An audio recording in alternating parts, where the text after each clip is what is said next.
Salvation. Salvation. One who desires salvation is afraid of death. What a wonder. One who desires salvation is afraid of death. What a wonder. It is astonishing that one who is unattached to the things of this world or the next, who discriminates between the permanent and the impermanent, and who looks for liberation, still he is afraid of liberation. Still he is afraid of liberation. Who has liberated himself from this worldly and otherworldly pleasure, and who has the knowledge of mortal and immortal, and who is interested in salvation and divinity, he is also afraid of salvation. Do you know this? Is it not all strange? Are not you afraid of salvation somewhere inside? By your saying, it seems that you are completely liberated. Astavakra is asking to Janak. It seems you have come to know that we must not come back. We should not get the life again. That is called liberation from traveling of life and death. Astavakra says to Janak, just you see within whether you have any fear of death. If you have understood, then you must be ready to die. You must be agree for great death. You must agree for immortal death. You must dare to welcome to the death. You must be always ready to accept the death with happiness. He who has known the life, he can welcome the death with happiness. He will never come back in the world. He will be fully liberated from the journey of life and death. Astavakra says, Hey Janak, person who has realized the inner soul, he never bothers for pain and pleasure. He never bothers for pain and pleasure. While enjoying or suffering, he never gets angry and never be happy. If there is loss, he is not unhappy. If there is profit, he is not happy. If someone respects him, he just not becomes happy. And if someone disrespects him, he just not becomes sad. Today you are king, tomorrow you may have to be a beggar. Will there be any difference within you? If there will be any difference, then you do not hurry to say what you are saying. Do not try, do not hurry to say what you are saying. It is very kindness of Guru, because here in teaching of Astavakra, there is no staircase step by step. It is a direct jumping. Astavakra says there is no law, no yam niyam, there is no ladders. You can liberate yourself within minutes by listening. You can liberate yourself within minutes by listening. Some fools can declare immediately that they are liberated. To bring these fools on order, these sutras are given below.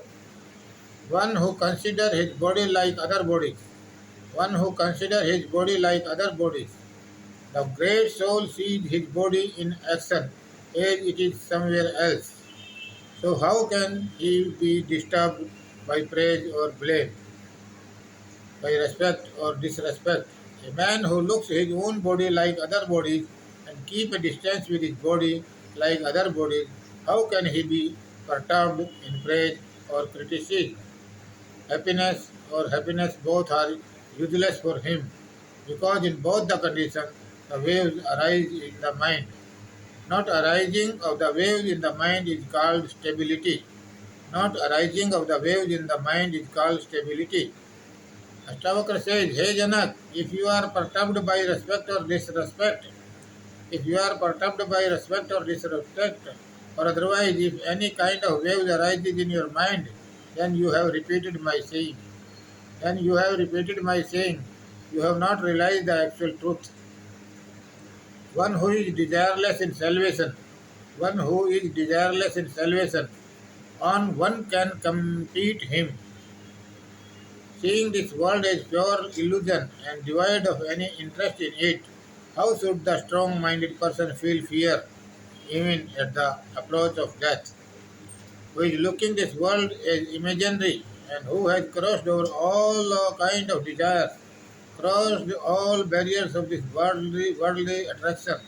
That knowledgeable person will never fear from death. That knowledgeable person will never fear from the death, whose desires and all questions have vanished, who feels all the bondage what he was thinking are all delusions. There is nothing left to ask. Will he be afraid of to seeing the death coming? If at all kind, if at all any kind of fear or anything else left within, then you have not become desireless. Then you have not become desireless. You are supposed to do a lot of things more. You have just heard the teachings. It has not pierced into your heart. Who can be compared to the great soul person whose mind is free from desires, even in disappointment, and who has found satisfaction in self knowledge? The saint who is satisfied with this self realization, the saint who is satisfied with this self realization and who had no desire of salvation also, he cannot be compared to anyone. A man is not interested in salvation who that is self contented, who does not want anything. He says, I am happy as I am. Is it not enough? I want nothing. I know myself. I got everything. Such person cannot be compared with anyone. So, hey Janak, do you desire salvation? Have you any desire to be free? Do you desire salvation? Have you any desire to be free? As you are saying that you have experienced the oneness of divinity, is it enough? Do you want anything more? If the God comes in front of you and says, Janak, tell me what you want, you ask anything, I am ready to give you. Ask anything, I am ready to give you. Would you have anything to demand? Would you like to beg something from the God? Or would you be able to say, no thanks, I don't want anything? Or would you be able to say, no thanks, I don't want anything? Will you be able to say so without any hesitation? Your mind will not say, if God wants to give, then why you are refusing? Let us beg something. God Himself is saying, you can have whatever you like. So at that moment, will you spread your begging bowl in front of God? Will you spread your begging bowl in front of God? Will you ask something from God? Astavakra is saying all this so that Janak could judge himself properly. So that Janak could judge himself properly. Who know this universe is like a dream? Who know this universe is like a dream and it is actually nothing? How can he see this is to gain and this is to renounce? Astavakra says, now, hey Janak, look, I have said that a knowledgeable person will never be interested in money, power, position, etc. because of my teaching. Do you think to renounce the kingdom? Because of my teaching, do you want to renounce the kingdom and palace? Is there any question within you that if it is so, I am ready to renounce all this?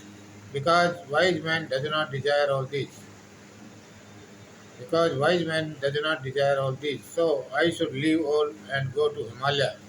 If you are thinking like this, then you are not the wise person.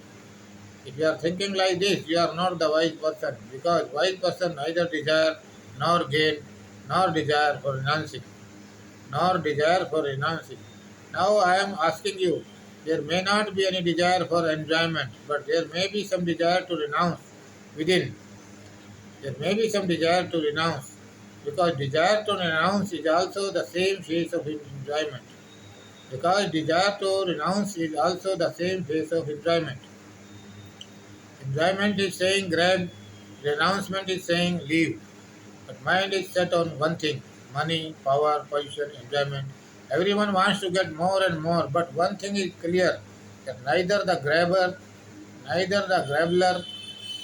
is satisfied nor the denouncer is satisfied. Neither the grabbler is satisfied nor the denouncer is satisfied, because the enjoyer wants more enjoyments and the denouncer also supposed to do more renouncing, more denouncing. Both are looking at more. In the race of more in the race of more and more, only the illusion. In answer says, I have renounced, but much more to be renounced. Run for renouncement is going on. Durvasa is supposed to leave anger. Vishwamitra is supposed to get rid of his pride. Even Bhagwan Parsuram is supposed to leave his anger. Actually, the wise person is one who does not desire to grab and does not desire to renounce, and who is far from both. Astavakra is not giving any place to Janak to run away. So far, there was a restriction on enjoyment. So far, there was restriction on enjoyment. There was place for Janak to run away. Now, Astavakra says a wise person don't do all this. Don't keep money, power, position, palace. There was a place for Janak to say something that if it is so, then I am ready to leave all this. Then I am ready to leave all this. If Janak was supposed to say, okay, if this is the condition, then I am ready for it. I am going to leave all this. Keep the kingdom. I am going. Door was still open till now for Janak. The door was still open till now for Janak. Now that door is also closed by Astavakra. Now there is no place to run. Now the place is for awakening only. Now he has to accept the truth. If it has happened, it has happened. If it is not happened, not happened. Wise person never says that gold is sand. He says gold is gold and sand is sand. But both are useless for me. Age like enjoyment is doing, likewise in renouncing is also a doing. Age like enjoyment is a doing, likewise renouncing is also a doing. Astavakra teaching is this that no doer and no enjoyment, no renouncing. No doership, no enjoyment, no renouncing. Only observer, only witnessing, because renouncement is also a doing and enjoyment is also a doing. In both you become doer. Being the doer, it creates the pride of a doership. You just become witness. Just observe the happening standing far away from body. He who left the desire and hopes, he has washed away his inner dust. He who has left the desire and hopes, he has washed away his inner dust. He is not affected by getting anything luckily and unluckily. He becomes neither happy nor unhappy. Who is not hopeful for anything, that it should be like this or like that. For a man who is desireless and who is without hope, he has no tomorrow. He has no tomorrow. His tomorrow is vanished. There is one tomorrow which is supposed to come, what wake up the hope, who has washed away his past and future. He enters immortality. He never feels pleasure or pain by getting anything, by good luck or by bad luck. He asks all by the grace of God. Astavakra says, Janak, just you look within, you judge yourself on all these matters. Just you look within, you judge yourself on all these matters. If you find out all is okay, then whatever you have said is okay. If you are compromising on all these, then you take back your words. You don't believe just by listening me. You awaken yourself. In real, my awakening cannot be your awakening. My light cannot be your light. My eyes will work for me, and your eyes will work for you. I will walk on my legs, and you will walk on your legs. You need your eyes. You need your light. You just recognize properly. You just recognize properly. You do not be influenced by me. Don't fall on the follow on. Get awaken yourself and be a observer. Astavakra has raised a few questions to Janak, who is just born as a child of wisdom. Janak is very happy. New waves are rising in the heart. Whatever has happened, happened. He is not able to believe. On one side, Janak is understruck, and on the other side, Astavakra is tightening his arrows to shoot. Janak is replying in these lines. Janak is replying in these lines. Janak has expressed his thoughts, which are quite strange, which are quite strange. The test was quite different. The Guru has first closed the doors of actions and later on also closed the doors of renunciation also. He did not leave any scope to escape. If Janak had felt a little darkness within, these lines would not have arisen. These lines would not have arisen. The Guru placed the mirror in front of Janak. The Guru placed the mirror in front of Janak, and Janak kept his heart. Whatsoever appeared in the mirror is pure. Awakened, never attached with enjoyments. Playing with sense organs, wise person is never attracted. The fool is never unattached when he wants sense gratifications. Self-enlightened and peace-loving person is never after the sensual pleasure. And a person always after materialism is never equal to the wise person. One who has neglected himself and not deserving worldly things and has conquered the passions, anger, ego, greed, and lust is called arihant. This is the last stage of consciousness, and beyond this there is nothing. Beyond this there is nothing. This can never happen to foolish one who is loaded with heavy loads of knowledge. This can never happen to foolish who is loaded with heavy loads of knowledge. The learned and ignorant both live in this world, but there is a difference. The ignorant takes the world seriously, where learned one takes the world smilingly. If the wife of an ignorant dies, he is weeping and crying. But when the wife of a wise person dies, he takes the body to burial ground, but not weeping or crying. He feels that the curtain in the drama has fallen and the show is over. And the show is over. Individually, he is only a witness, and he never forget it. If a learned one runs away from this world, then where is the wisdom? If a learned one runs away from this world, then where is the wisdom? He has not realized that he is neither doer nor enjoyer. He is only a witness. Witness is always standing behind him. The cycle goes on, age like life, death, defeat, victory, respect, insult. The learned understands it very well and is never entangled and is always alive to the fact.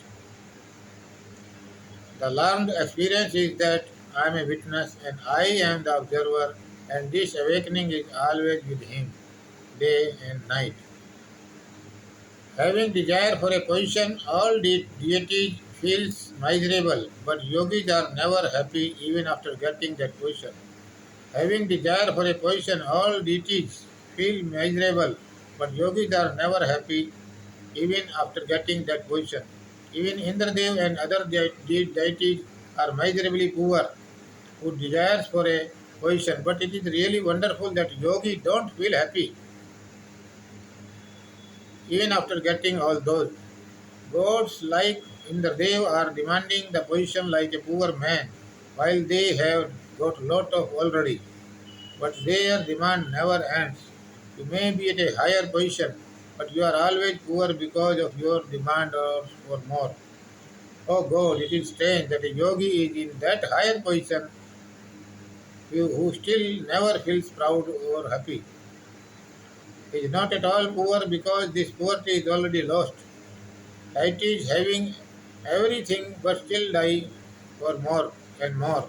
So long you can be happy, you can also be unhappy. So long you can be happy, you can also be unhappy. It is not possible that unhappiness is lost and happiness remains. Happiness and unhappiness go hand in hand, and they are the two sides of the same coin. But yogi is stationed in his position where both are absorbed. The position for which deities desires and die too, yogis are still not happy at all. Yogis are absolutely usual in their behavior.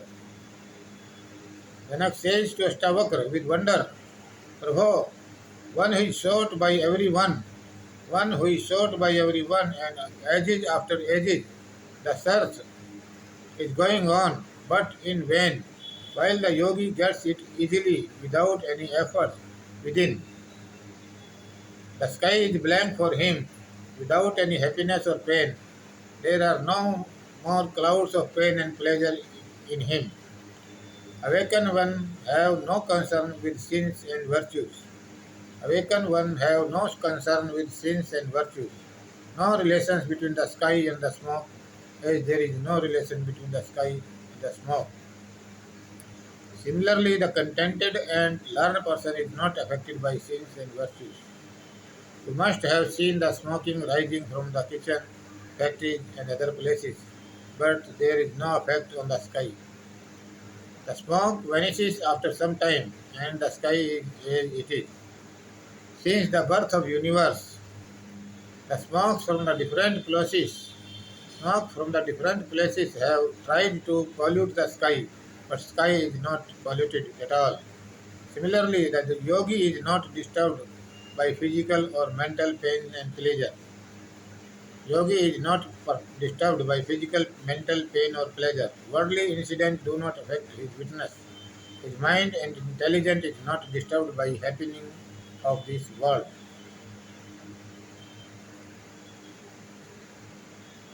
Thank you. Thank you.